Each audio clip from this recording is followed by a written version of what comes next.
This program is designed to provide general information with regards to the subject matters covered. This information is given with the understanding that neither the hosts, guests, sponsors, or station are engaged in rendering any specific and personal, medical, financial, legal, counseling, professional service, or any advice. You should seek the services of competent professionals before applying or trying any suggested ideas.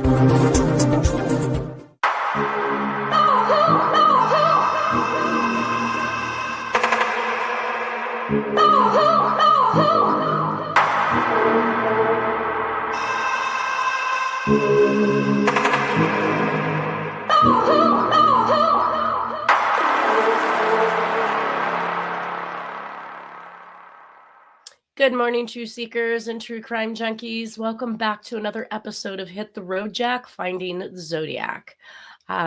We are back from Aftershock. Obviously, we had a pre-record last week, and this week we are live. I wanted to share some YouTube videos while we're waiting for some of our guests to appear. I had one from a Midnight Ventures. And it looks like it was quite an old one, and I've probably gone over this before, but I still find that people are reporting issues and problems with being able to access videos or even getting them in order or notifications to them. And so I wanted to reread this particular comment, and it says, by Midnight Ventures, this channel is grossly underrated. YouTube and subs are both at fault. Sure, this is content everybody has seen before, but it is still entertaining to watch if you haven't seen it lately and are interested in the Zodiac case. YouTube really treats small channels like trash, and subs, and I'm assuming they mean subscribers, are too lazy or inconsiderate to hit the like button.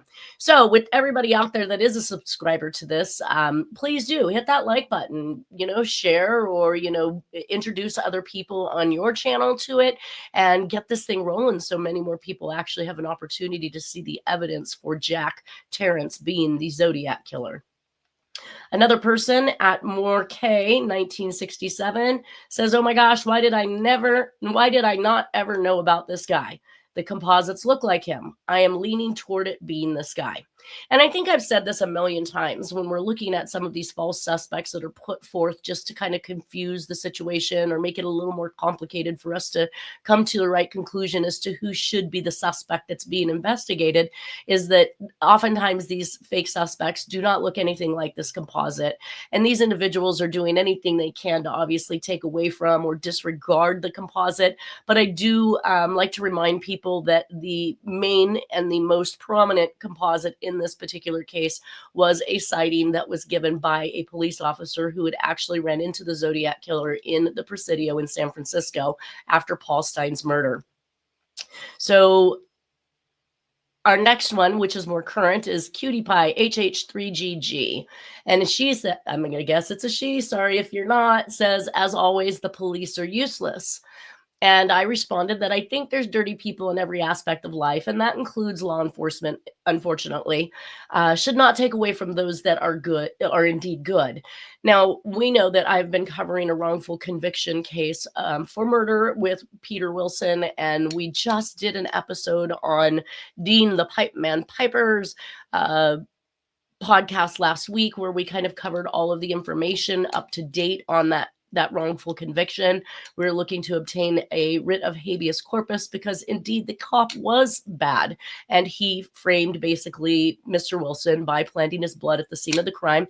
And I just recently found out that it was literally 2 drops of blood that were splashed at the scene that got him convicted. And I find that to be a little bit odd, because if you're going to drop 2 drops of blood, that would indicate that you had to cut deep enough to create a drop to begin with. And so where's the rest of the blood? I mean, the man commits a horrible murder. The victim looks like she's been raped because she's found with semen and sperm between her legs. There are all these things that if 2 drops of blood had been dropped, there should have been much more found at the crime scene. And that kind of takes me back to Dexter. And I know that's one of Dean's favorite shows. One of my favorite shows is Dexter and the Blood Spatter Expert. if they had had this type of science back in 1996, I don't think that Mr. Wilson would be sitting in jail right now, because 2 drops of blood would not have sufficed. This type of a gruesome scene where the victim had been beaten about the head, multiple lacerations, and then this gigantic 4x8x12 beam laid across her body. I just think that 2 drops of blood is surely not sufficient to indicate that Mr. Wilson was the person who was responsible for that crime. Anyway, so moving on. Cutie Pie also says, when I said that, there are people that are good, she says, unfortunately, the good police or law enforcement are far outnumbered by the bad ones, and worse still, they stay silent in their sworn blue cult mentality, therefore enabling the bad apples to reign. We watch cop shows on TV and we see them solve every case with absolute commitment for justice, but in reality, they bungle most cases that go unsolved due to incompetence, corruption, and prejudice. After watching your Dennis Kaufman video, I felt so sorry for him, because he tried countless times to reach out to the police, FBI, after giving them all the evidence, and still they did nothing. And I absolutely do agree with her. I'm not going to say they did nothing. There was this placating that was occurring with Dennis, where they would make it look or appear as though they were attempting to do something when really they were just round filing it. And the answers that came back from any evidence he turned in always left him longing for more information from the police, because they weren't really giving any accurate results on what they were finding. If I had to list out the things that Dennis has actually, let's see. No, this one keeps bouncing my email saying it was blocked by Yahoo. Is she on a Yahoo? Let me double check. I sent him 2 emails. Okay. I'm trying to get my guest here on the show today, guys. Bear with me.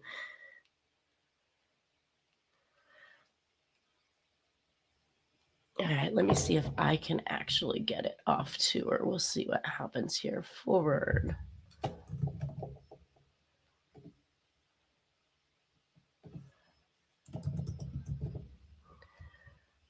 And send.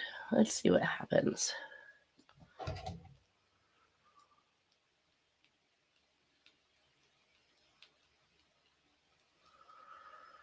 All right, so back to this. We know that in the process of Dennis trying to show law enforcement Jack Terrence as a possible suspect for the Zodiac, he has turned over things such as Eaton bond paper, which was used by the Zodiac for his communications. He has turned over palm prints, fingerprints, DNA on envelopes from letters that Jack has written. He has turned over the hood, which he found in a PA system that Jack had coveted for many, many years. He has turned over pretty much just about. Oh, what am I getting? Some background noise? There she is. I'm going to welcome Lindsay McBrayer to the show. Good morning. Good morning. I'm glad we finally got that.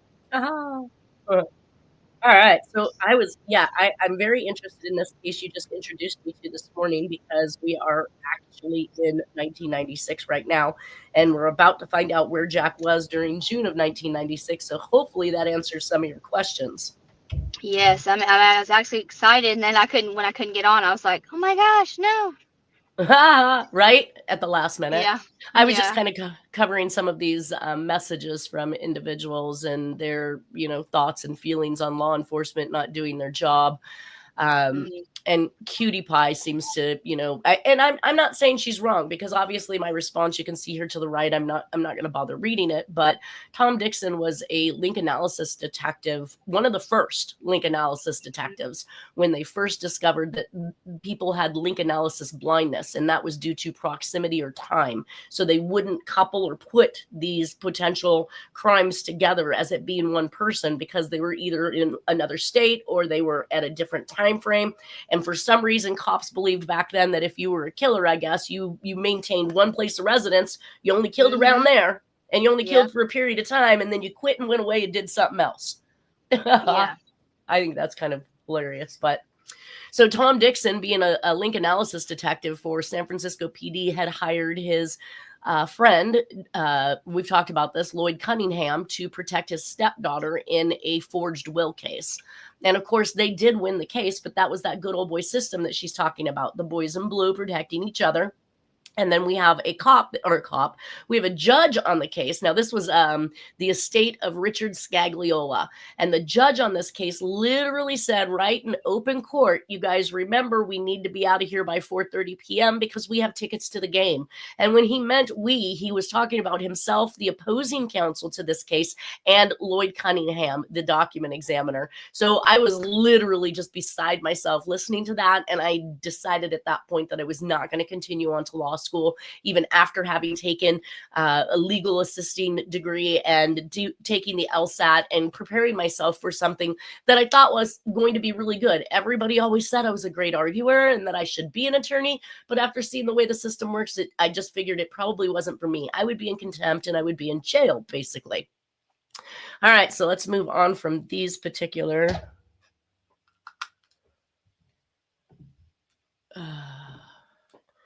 Are you still with us, Lindsay? Oh, no. What has happened? There you are.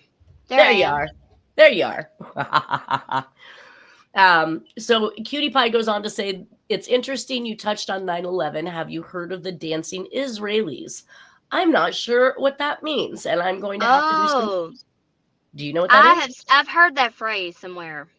It's probably in my notes. I feel like I've heard of it, but I'm really not quite sure. I can't pinpoint it right this second.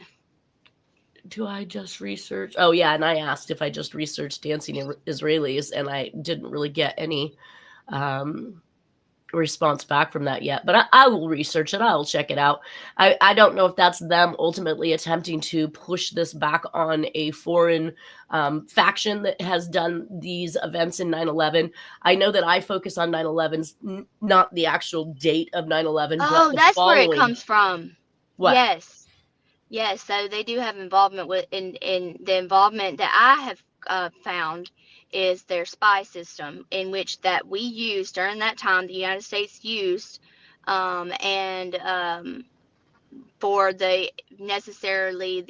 particularly that what I found, it was the telephone. They could track and they could tap into your home telephones, and that's the spy system that they were running at the time. Well, that kind of then makes sense a little bit with, the mob always saying, don't call me from your phone. Go use a payphone. Mm-hmm. Yeah. Yeah. So if they're tapping you.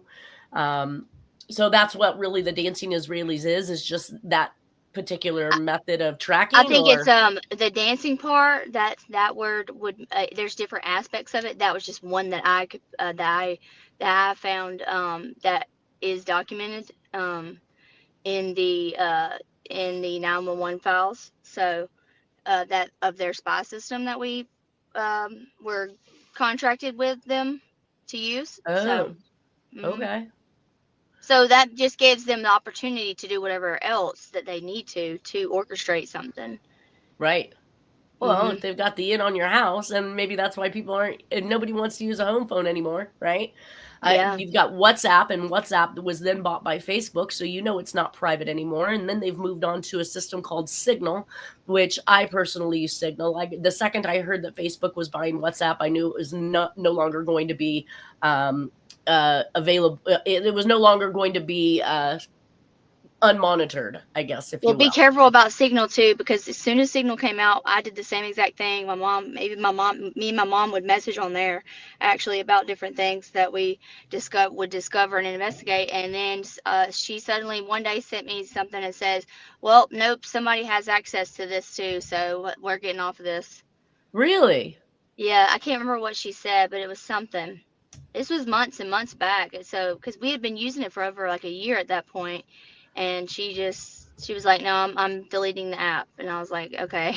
So, but it was some significant company. I can't place the company name right off the top of my head, but yeah, I'll have to send it to you. Okay, well, you weren't the only one having problems. Evidently, for some reason, your email was bouncing back from Juan. And so now he says that Nolan's was bouncing back too and didn't receive his either. So Really? so I just sent Nolan his. I got It says, yours immediately right when you sent it. yeah, well, and I sent mine from Gmail. I don't know which system Juan was using, but he said that this one keeps bouncing my emails saying it was blocked by Yahoo. That's That is weird. so. I've never had a problem with the Yahoo. I'm more suspicious of Gmail than Yahoo. Right? Yeah, I've not Yeah. really had any issues with the blocking of things. Yeah, and I actually have with people with Gmail accounts, sometimes when I'm doing business and attempting to send Yeah, them me too. things, yeah, I get kickbacks, or they're just not receiving it. It's not going into spam. They don't see it at all. So, Yeah. well, we'll see what we can do about that. It's only happening with Yahoo emails. Very weird. I'm a Yahoo email, and you sent it to me. Oh no, actually, you sent it to Zodiac Gmail. So nope, I'm wrong. He sent mine to Gmail. Well, then I had this other guy at Video Buster Reel 612 says, "Yikes! By the way, I'm LeBron." What the f does that mean? I don't know. I'm LeBron, like LeBron James, like. I highly doubt he's over here. That's another rabbit hole on him. So. Oh, really? Oh yeah. We love rabbit holes. I guess we live for rabbit holes. I get trapped into them. Well, I just kind of, at the end of this, I was having this thought where I wanted to just kind of like lay it out there. We're in 1996. We're, climbing into what's going to be happening this particular year. You meant that if Jock is Zodiac, then he's LeBron. He's being sarcastic. I love you, Juan. All right. Yeah, that's what I figured. But if you knew the background behind LeBron, then you would get it, I guess. Well, this person wants to be LeBron pretty badly because I'm fairly sure Jack is the Zodiac. But anyways, he might want to spend a little more time than on the single episode that he watched. If you haven't watched everything and all the evidence that I've put out here, then you really are kind of clueless. So this is just a couple of the mentalities that I wanted to like run past real quick for all of those that haven't completely watched all the episodes and known what's gone on with Jack throughout the years. My thoughts: we had 3 calls to Dolores Reynolds, indicated that she was petrified of Jack and he tried to kill or threatened to kill her on more than one occasion. And Doris Reynolds was one of Jack's wives, and that he killed the family animals. Dennis talks about Jack killing the neighbor's dogs. Nora put in her diary that Flova's friend Nell was lucky to have not answered her door when they showed up because Jack brought his shotgun to a little old lady's house. Yeah. Craziness. Nora writes in her diary that Jack claimed to have accidentally killed a sickly kitten that jumped up into the door jamb of a Chevy Suburban. And we're talking a sickly little kitten of all of 6-8 weeks old. This cat did not jump up into the door jamb of no Chevy Suburban. Yeah. I think Jack put it there and closed that door on that cat. I would put money on it. Well, and Dennis, if you have that willpower to kill an animal, then that willpower is going to be always there to kill anything. Anything, yeah, including the human. You have no because I mean, my husband has he gets mad at one of our cats or something, and one day you're gonna find that cat gone, and just making at the time angry statements, but he would never do that. He kisses the cat all over its face, you know what I'm saying? But it's like that instant where you break that barrier in between, then you have reached a barrier that is unstoppable in killing anything, Yeah, no concern or respect for life whatsoever. Yeah, it's like you just lose that total that emotion totally. It's gone. Right. Well, Dennis goes on to say that Nora was afraid of Jack and thought he was trying to kill her in the end days, that she was not taking her medication that Jack tried to give her after the amputation of her leg. She was afraid that Jack was trying to poison her. Dennis states that after the death of his mother, he went to clean out her belongings and found that pile of meds she had hid under a false plate under the bed. That's how scared she was of Jack. And then he realized how scared she was, and she hadn't been taking the meds that were necessary for her to actually survive with the disease and disorder she had going on. I know that Gary believes that Nora died in the hospital due to her complications with diabetes, but Dennis told me of a heinous story where a fake call of terrorism was called in on Dennis at the hospital, which prevented him from entering the hospital to see his mother in the final days, and that she ultimately succumbed to death with only Jack in the room with her. So somewhere between Dennis and Gary is the truth. But Jack is a dastardly person, and he thinks and acts in ways that are just incomprehensible for a good human being. Oh, is my clicker? Where's my clicker going? Come on now. You open back up and you go here. All right, there we go. All right, so we're at March 5th of 1996, so we'll be climbing into your June month here any second. This murder, I only kept it in here because of the coincidence between who it was. I do not believe at all that Jack had any responsibility for this. It was actually discovered that there was a DNA match, and it went back to a guy named Smith. Anyways, it was March 5th of 1996. 13-year-old Crystal Jean Baker at a convenience store in Texas City was strangled and beaten, sexually assaulted, killed by a ligature strangulation. She was Caucasian, blonde with dark eyes. Her face had been badly beaten. I mean, who beats a 13-year-old? It blows my mind. At highways I-45, Highway 3, and Highway 146, there's approximately 25 miles, I believe, between where she was and where she was found, and north of Texas City under the Trinity River Bridge.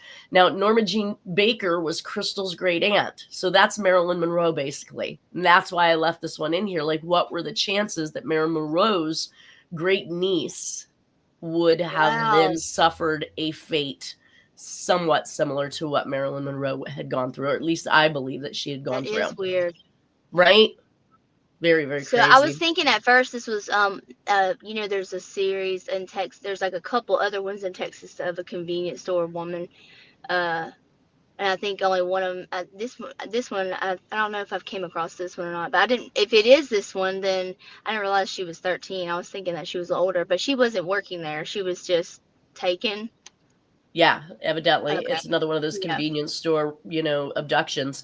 Yeah. And I know that in Tim Miller's finale letter, there is discussion of others that were killing during this time too. So that makes complete sense that we have similar or, near similar type circumstances going on, because this is a little bit different. Although I think that the reason why I brought it in is that killed by ligature strangulation, because we're getting ready to climb into Jon Benet Ramsey. So could this person have been the, perpetrator of that crime? Was it Jack, or, was Jack just responsible for writing the letter in this group of criminals? So that brings us into March 29th of 1996. I show that Jack has insurance coverage for an 82 Civic, an 82 Accord, and an 87 Chevy Suburban. The address is now in his name at Dale, Texas. So even though Dale, Texas was technically his mother's address, we start to see all of the bills that Jack is turning over. So in answer to your question, where was Jack in June of 1996? He was in Texas. So I would have liked to have an opportunity to kind of... Yeah, I'm still looking into that one too that I sent you. Just found it randomly today. It was like in my algorithm, like of a new of her trial being like possibly overturned because they were wrongfully convicted. So I'm gonna finish up like researching it, and then you can do the same, and then we can put it together maybe. Well, and I know at this particular point in time, Jack has gone back to take care of Mom. And I believe that Nora went to Washington because she did not get along with Nora whatsoever.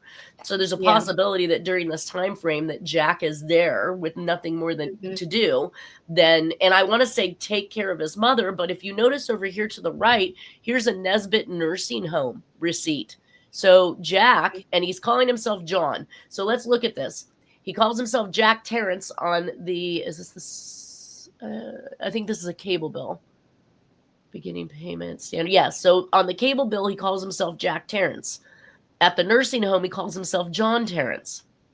Yeah. AARP, he calls himself John Terrence. So we're going to see this flipping back and forth between these names, either J.W. Barnett, Jack Terrence, John Terrence, you name it, all of the different variations that he's used throughout the years, he seems to be using in 1996, as if to say he doesn't even know who he is. I mean, how many Yeah. different ways are you going to spell your name for people? Adopt it and I'll be it. tell you, and just for the audience so they know, this is a number one tactic of the CIA. This is what they do. They use these aliases to get through to these places and to these people under the radar, so no one knows and they can never link them. And then it also at the same time causes confusion when people are trying to figure out things, because they'll change the spelling, they'll add a letter, they'll add an initial, they'll change the whole name around. Instead of Jack Terrence, it could be Terrence Jack, just for an example. Like they do this, and that is a tactic of the CIA. So that just shows you that he hadn't learned this from somewhere. Well, and I remember when we were talking with Terry B in regards to his name. So Lisa Marie Self being Jack's first wife, and the inability. Muffled. What's that? Oh, there. It's clear now. Okay, yeah, you were kind of garbled there in the end too. But that Lisa Marie Self, or Letha Marie Self, the last name Self being a null or a void in the system. So when you ran that name, you weren't really going to come up with anything because it keyed into too many different things rather than a person. And I think it was just the last name Self itself that he was talking about. But then in Jack's case, because he was J.W. Terrence, again, you have that null or that void in being able to locate who he is or settle in on one person, because J.W. Terrence truly is his name, but he's not going by that. He's going by John, or he's going by Jack, or he's, whatever identification he's setting up for himself through all these different companies, which we would call being on the grid. Jack is technically not on the grid because nothing is the same between what you see from one bill to the next, or from one item to the next. So if Flova is in a nursing home, then Jack technically isn't being responsible for anything. He's got nothing but free time on his hands because he's not having to take care of his mother, as he had indicated that he was going to do. I have to go back to take care of Mom. She's in a nursing home. Well, and then another character we've just talked about before also used the same tactic many times, which is John Walsh. No one knows, but it's John Edward Walsh Jr. No one knows that he's a junior. You don't ever see that. I had to dig to find that, and verified it through Megan, his daughter, that he definitely in fact is a junior, but he hates to go put junior, apparently, she said, on the end of his last name.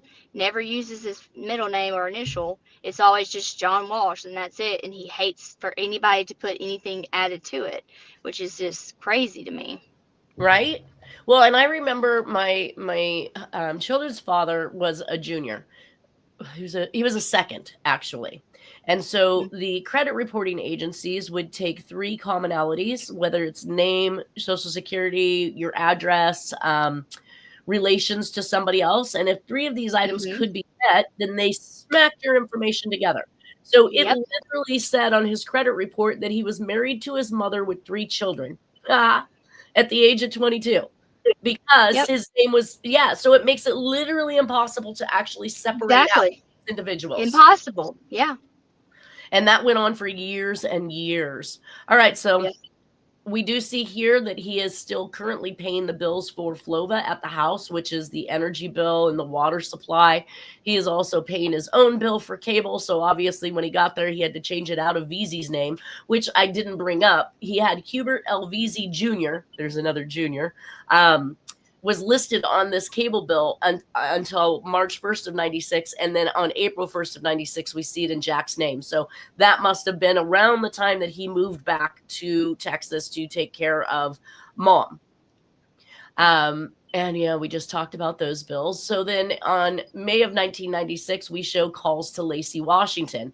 This is where Mary and Rick live, and Mary is Nora's daughter. So when the information showed that Jack went back to Texas while sending Nora off to Washington, we now see the phone bills and we see the phone calls to Lacey Washington, which would likely be the phone number for Mary and Rick.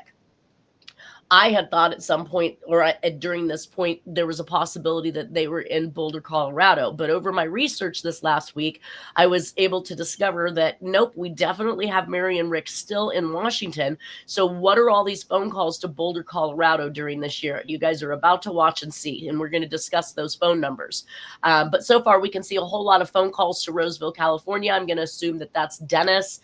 To Seguin, Texas. I'm not quite sure who he's going to be calling in Texas, since he's in Texas, unless maybe that is the nursing home where mom is. I'm not sure.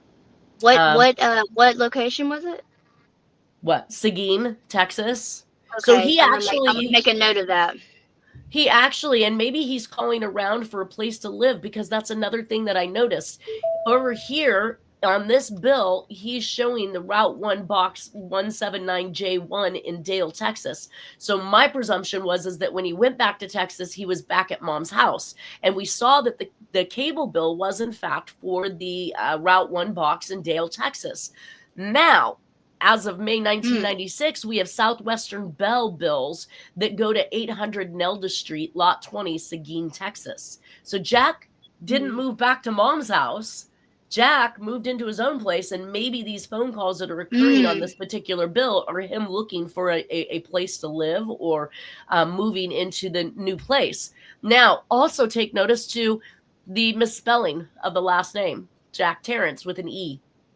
Now, it is completely possible that people make this mistake, and I do see in Jack's writing beneath here saying, okay, name change, no call forward, non-listed. So he doesn't want his number listed. I thought, ooh, that's interesting. Why? What do you have going on, Jack? You're not like some, I don't know. He's on disability, or at least he's attempting to get his disability. He's not currently working. It's not like he's some highfalutin person that needs to hide from the public, but he is definitely showing his true colors with wanting to be incognito. And again, he's at a completely different address than we thought he had gone to, even though he put the cable bill in Dale, Texas in his name. Mm-hmm. Now, here's another phone bill on 5/8 of 1996 where he's using J.W. Barnett. Now, Barnett is Flova's last name, his mother's maiden name. And J.W. Barnett, obviously, when I looked up his, it would have been his great-grandfather, because we know his dad had died. His great-grandfather, because it would have been Flova's father, would have been a J.W. Barnett. However, J.W. Barnett at the time of this bill would have been like a whopping 106 years old, I believe, is what I looked up, because based on birthday pictures and telling me his age at that point in time suggests that this man is not alive, and that Jack is literally using the Dale, Texas address. So he's using multiple addresses at the same exact time. I mean, it doesn't get any better than that. Let's see. So this is June 10th of 1996, 3 calls that are made to Brighton, Colorado. And this number is a 303-637-6192.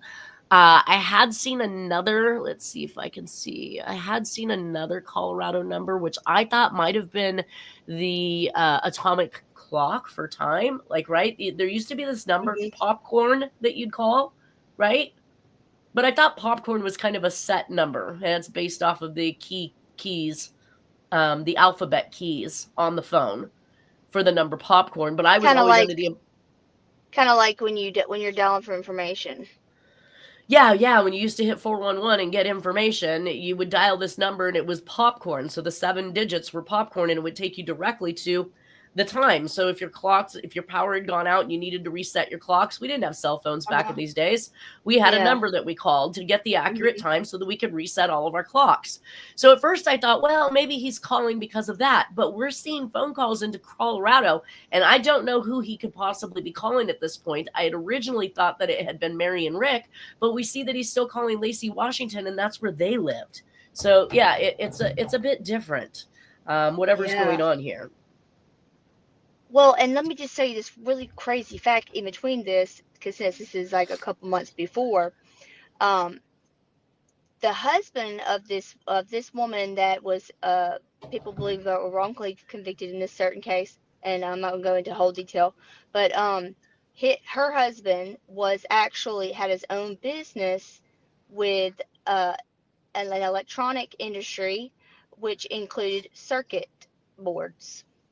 Uh-huh. That's right up Yeah, Jack's alley. exactly. So, Yeah. Well, and I wanted to just kind of briefly read so people know what it is that you were talking about. You said on June 6th of 1996, Damon and Devon Routier were murdered in the suburban Texas town of Rolette. Their mom, Darlie, is it Darlie or Darlene? Darlie. Darlie Routier was found guilty and sentenced to death a year later, but has maintained her innocence ever since.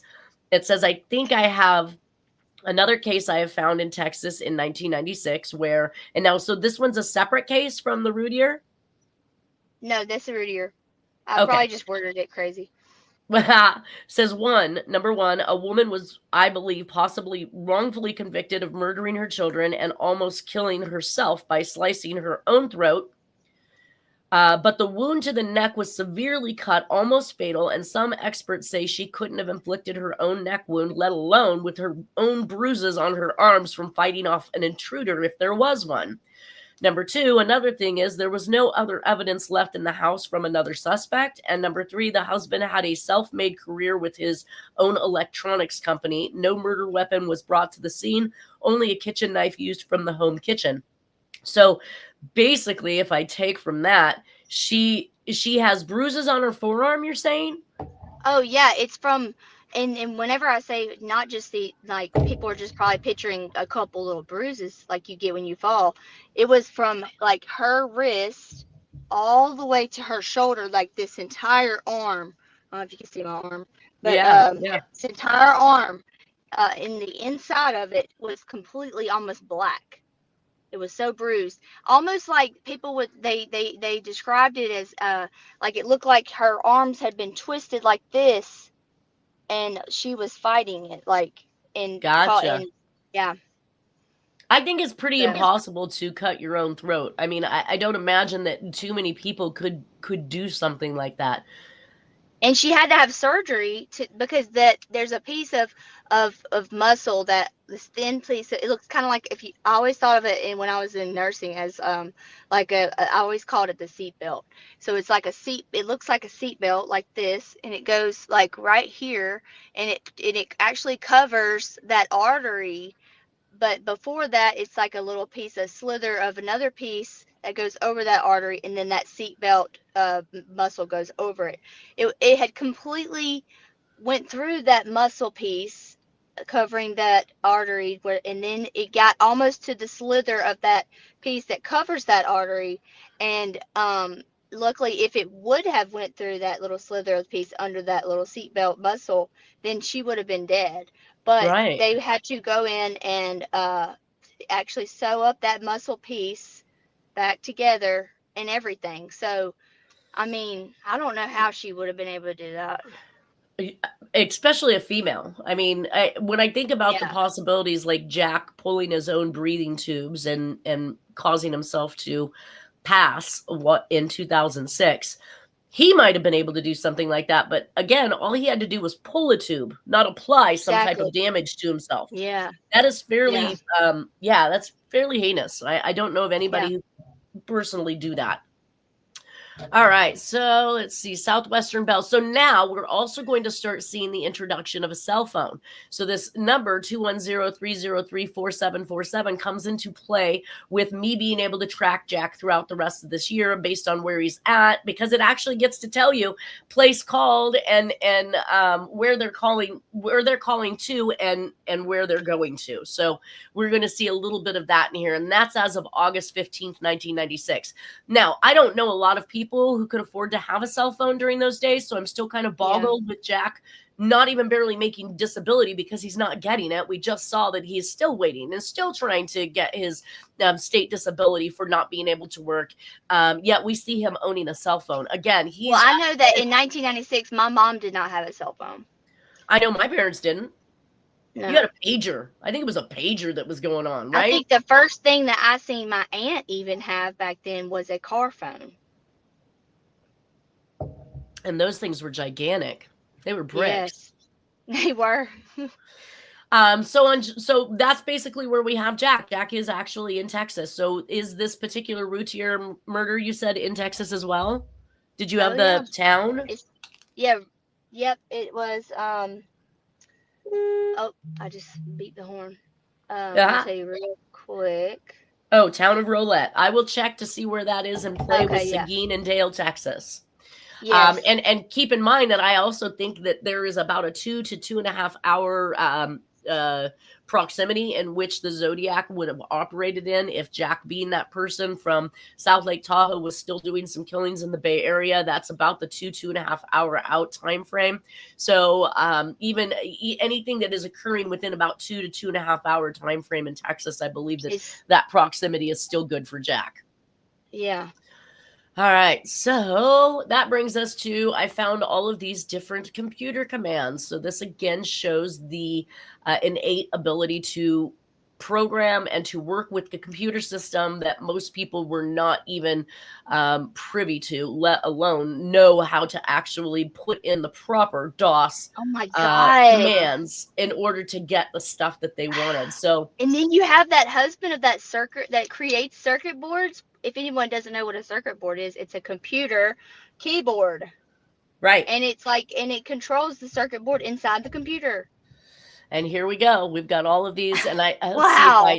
This is actually dated July 16th, 1996. This testware program is to be used only for testing purposes. Use this release with caution and back up your data regularly. So evidently he's either beta testing something.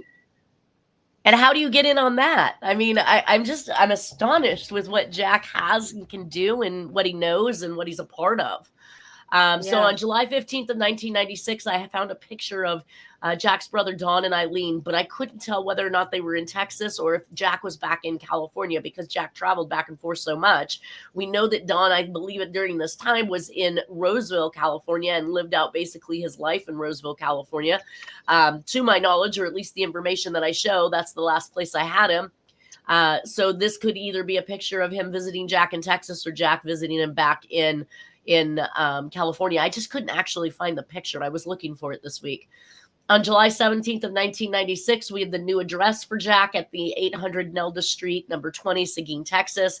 And it's consistent with billings are found through September 23rd of 1996. So this address, at least based on mail and bills, we know this is where Jack is purportedly at.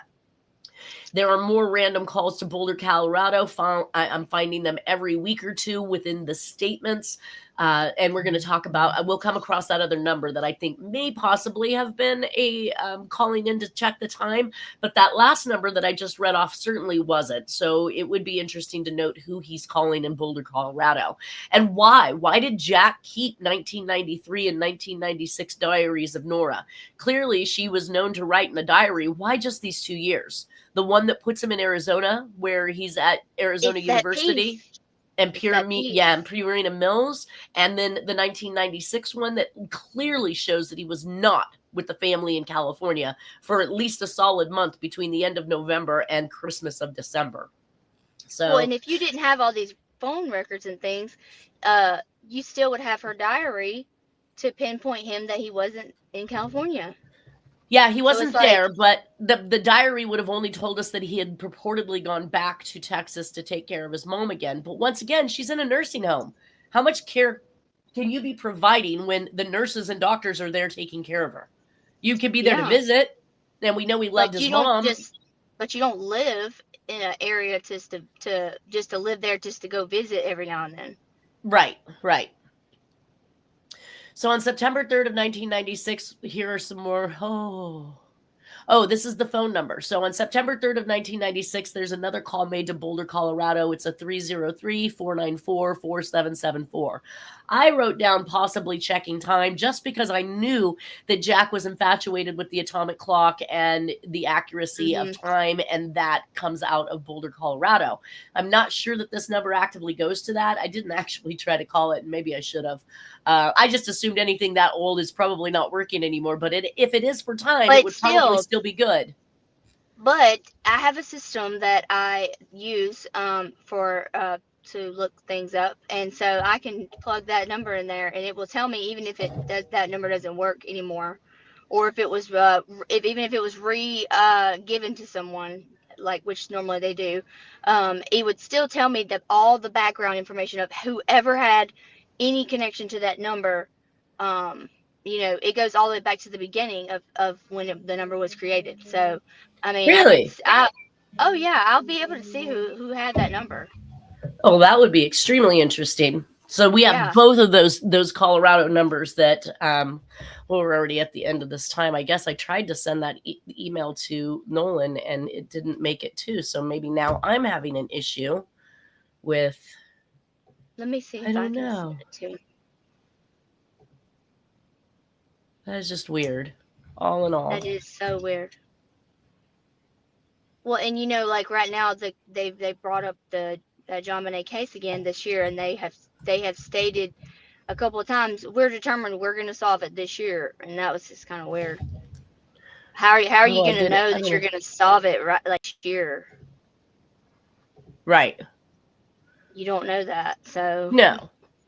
Oh, that's what they're saying in the rhetoric, is that they're going to solve it this year? That's what the rhetoric is pointing to. Is like, we're determined this is going to be the year we're going to solve it. You know how they do, and then it's just kind of like a prologue to what their little plan is already, kind of like. Oh yeah, they're setting us up for what they want us. Yeah, and they're going to solve. This will be great. This will be interesting to see what they come up with. Mm-hmm. So back to this one. On September 13th of 1996, I have a receipt with Jack's address on Nelda Street, but it's for a Gerald Tarns. So we've got a different person listed at. What did you say? Gerald Tarns. How do you Tarnes? Tarns is what I had down. Gerald Tarns. And Gerald is spelled Jerl. It's listed at the Seguin address, and it is addressing the 87 Suburban that I had in Jack's name. It looks like they're checking for AC, Freon level. But why is the ticket in Gerald Tarns' name when we know that Jack owns it? And then when I looked at the signature of Jack Terrence down here on the bottom, this is not Jack's signature. So this is somebody else signing. Oh, I can just glance at that and tell that's not his signature. Yeah, that's not his signature at all. He's way more slanted. And so what? Well, and it's leftward slanted almost. I mean, with these things are kind of going backwards. Yeah, my dad and my brother are left-handed, and that definitely does look like a left-hander, kind of like. I'm a left-hander, but sometimes it's a choice for them to write with that leftward slant. And typically speaking, any type of a leftward trend in graphology means that you're clinging to the past, either due to lack of nurture or afraid of moving forward. So left-handedness doesn't technically determine whether or not we're going to have a leftward slant. It is definitely a choice because you're taught to write forward with a rightward. So that's a very interesting concept. But I myself, as a left-handed person, I write fairly perpendicular, and I do not curve my hand over, as you've probably seen your family members do. Being a left-handed writer, so I'm perpendicular. I'm straight up and down, basically, and I do not wrap my hand because I don't like running my hand through ink. It's gross. Well, and I can verify what you're saying too. Also, on the other hand, because I actually work with two people, which I've never worked with two left-handed people before in the same building, but they actually I never even knew that they were left-handed, because usually you can tell. And I seen their writing when I first started with them, and I was like, wow, you're left-handed? And they're like, yeah. And I'm like, both of y'all are left-handed, and I'm seeing y'all's writing, and it doesn't look like a left-handed at all. So, so you're definitely right about that, for sure. Yeah. So I try not to determine handedness, age, and gender when it comes to handwriting, because you can be ultimately wrong. Well, Nolan, it's good to have you here. Better late than never.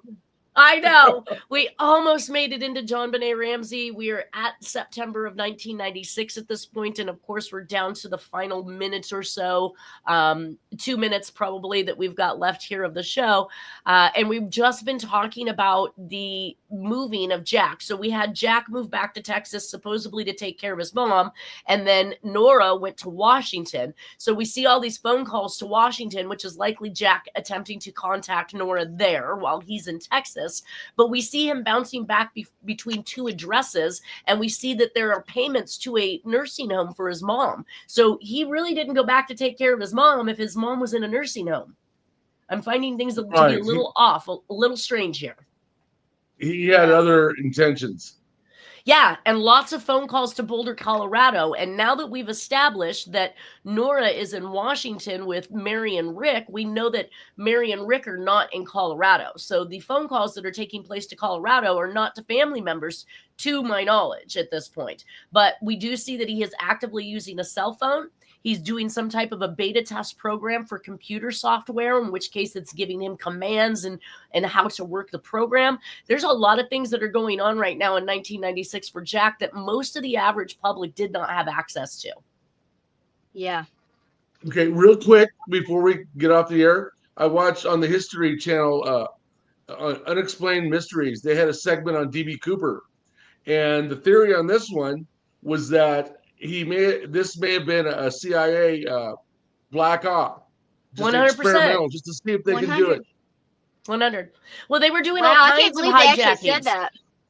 They were doing all kinds of hijackings at this time. So why did the CIA need to, test whether or not it could possibly be done? But it's not too far off the mark for what I think that Jack was involved with. Mm-hmm. Right. He was part of a team. Bigger operation. Yeah, bigger operation. And as we climb, wait till I show you guys the handwriting in Jon Benet Ramsey letter and what really solidified the fact that I think that Jack could have been involved with it. He may not have been the murderer, but he definitely wrote this letter in my mind. Yeah. Okay. And also, last point, the jet that was involved in D.B. Cooper was a jet that the CIA used during Vietnam.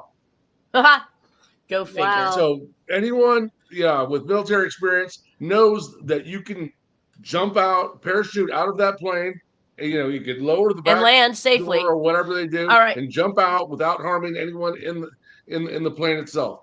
We're going to pick back up on this next week. We've already ran out of time, Nolan. I'm sorry that I didn't get you on until just now, but we'll see you guys next Friday. Thank you, everybody, for joining us, and have a wonderful weekend. Hi, everybody. Sorry.